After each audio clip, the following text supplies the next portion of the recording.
Solve the following question.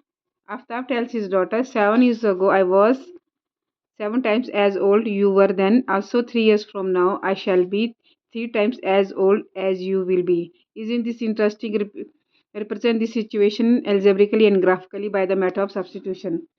सबसे पहले क्या दिया गया है, हम क्या करेंगे, आफ्ताब की जो एज है वो लेट करेंगे, let the present age of Aftab be is equal to X yes. ठीक है, नेक्स्ट है let the present age of daughter be Y yes. ठीक है, तो एक्स फादर की एज होगी, डॉटर की हमने वाई मान ली है। तो दिया गया है according to situation, sorry situation question, according to question. ये समझने की बात है, सबसे पहले बोला हमने साथ साथ पहले एक्स की जो एज साथ साथ माइनस कर दो और डॉटर की भी साथ साथ माइनस कर दो। ठीक है, पर फादर क्या बोल रहे हैं, आफ्ताब अपनी डॉटर को बोल रहे हैं कि मेरी एज तुम्हारे से 7 गुना ज़्यादा थी, 7 टाइम्स। ठीक है, तो x minus 7 is equal to 7y minus 49, X is equal to 7y minus 49 plus 7, X की वैल्यू आ जाती है 7y माइनस 42। ये हमारी फर्स्ट इक्वेशन तैयार हो जाती है। ठीक है, ये हो जाता है। सेकंड में वो बोल रहे हैं कि सेकंड जो है वो कह रहे हैं कि आल्सो 3 years फ्रॉम नाउ, यानी कि इस 3 साल के बाद, बाद मतलब प्लस एक्स में हम 3 जोड़ देंगे इज इक्वल टू वाई में भी हम 3 जोड़ देंगे। तो जो फादर की एज है वो 3 टाइम्स ज़्यादा हो रही है, किससे, डॉटर से, इससे 3 टाइम्स ज़्यादा हो रही है। तो ये हमारी सेकंड सिचुएशन है अकॉर्डिंग टू क्वेश्चन।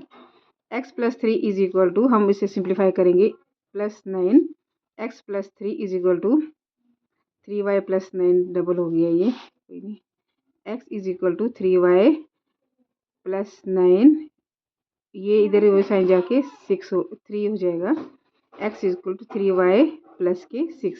ये हमारी सेकंड इक्वेशन तैयार हो जाती है अकॉर्डिंग टू क्वेश्चन।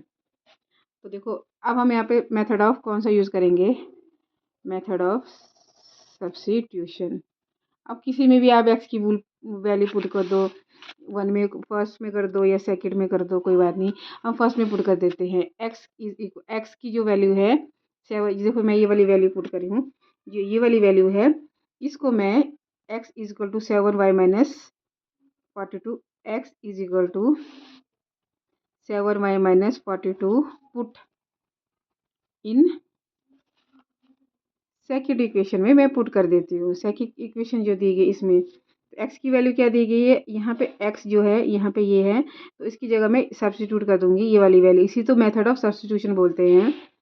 तो 7y minus 42 is equal to 3y plus 6।